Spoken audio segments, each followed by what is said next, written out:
Pada video kali ini, kita akan belajar mengenai masa pendudukan Jepang di Indonesia. Pada awal abad ke-20, Indonesia masih berada di bawah kekuasaan Belanda, sebagai bagian dari Hindia Belanda. Namun Perang Dunia Kedua yang pecah pada tahun 1939, antara negara-negara poros atau Aksis, yang terdiri dari Jerman, Italia, Jepang, dan sekutu yang terdiri dari Inggris, Perancis, Amerika Serikat, Belanda, mengubah situasi di Asia dan Indonesia. Jepang merupakan negara paling maju di Asia, dan mengalami kemajuan yang sangat pesat di berbagai bidang, khususnya dalam bidang ekonomi dan industri. Di Perang Dunia Kedua, Jepang sangat ingin membangun imperium di Asia, dan menjadi pemimpin serta menguasai benua tersebut. Jepang beranggapan bahwa Amerika Serikat adalah penghalang utamanya. Pada tanggal 8 Desember 1941, secara tiba-tiba Jepang melakukan serangan ke Pearl Harbor, yaitu pangkalan terbesar Angkatan Laut Amerika di Pasifik. Keberhasilan Jepang dalam penyerangan ke Pearl Harbor mengakibatkan kekuatan sekutu lumpuh. Setelah menyerang Pearl Harbor, Jepang dengan cepat menguasai wilayah-wilayah penting di Asia Tenggara, termasuk Indonesia yang saat itu berada di bawah penjajahan Belanda. Pada tanggal 11 Januari 1942, Jepang mendaratkan pasukannya di Tarakan, Kalimantan Timur. Jepang menduduki kota minyak Balikpapan pada tanggal 24 Januari, yang dilanjutkan dengan menduduki kota-kota lainnya di Kalimantan. Jepang berhasil menguasai Palembang pada tanggal 16 Februari. Setelah menguasai Palembang, Jepang menyerang Pulau Jawa yang merupakan pusat pemerintahan Belanda pada tanggal 5 Maret 1942. Serbuan tentara Jepang ke Indonesia yang demikian besar dan cepat, membuat tentara Belanda tidak mampu bertahan. Akhirnya, pada tanggal 8 Maret 1942, Belanda datang ke Kalijati, Subang, Jawa Barat, untuk bertemu dengan Letnan Jenderal Hitoshi Imamura. Belanda menyatakan menyerah tanpa syarat terhadap Jepang. Dalam penyerahan kekuasaan atas Indonesia tersebut, Belanda diwakili oleh Letnan Jenderal Terpurten, dan Jepang diwakili oleh Letnan Jenderal Imamura. Sejak saat itulah, Indonesia dikuasai oleh Jepang. Pada awal kedatangannya, Jepang disambut baik oleh rakyat Indonesia. Pada saat itu, Jepang mengaku sebagai saudara tua Indonesia, dan kedatangannya tidak untuk menjajah, melainkan untuk membebaskan rakyat Indonesia dari belenggu penjajahan. Jepang melakukan propaganda dengan semboyan 3A, yakni Jepang Pemimpin Asia, Jepang Pelindung Asia, Jepang Cahaya Asia, untuk menarik simpati rakyat Indonesia. Selain propaganda, Jepang juga melakukan berbagai tindakan nyata, berupa pembentukan badan-badan kerjasama seperti berikut. Pertama, Putra, adalah organisasi yang dibentuk dengan tujuan membujuk kaum nasionalis dan intelektual agar menyerahkan tenaga dan pikirannya untuk mengabdi kepada Jepang. Berikutnya, Jawa Hokokai adalah organisasi yang mencakup semua golongan masyarakat, di antaranya Cina, Arab dan pribumi, yang terdiri dari pegawai negeri, atau anggota organisasi profesi tertentu, seperti dokter dan pendidik. Berikutnya, Masyumi adalah organisasi yang dibentuk dengan tujuan untuk memobilisasi umat Islam agar membantu Jepang melawan sekutu.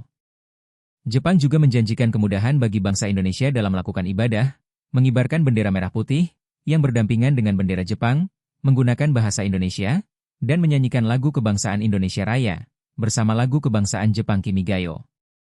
Pada tahun 1943, kekuasaan Jepang di Asia Pasifik mulai terdesak oleh Amerika Serikat.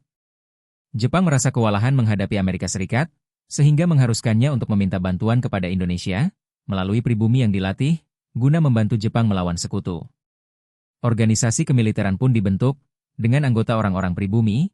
Organisasi tersebut diantaranya adalah Heiho, adalah pasukan militer garis depan yang ditugaskan langsung di medan tempur. Orang-orang yang masuk organisasi militer ini, diajarkan tentang cara menggunakan senjata, tank, mengemudi, dan artileri.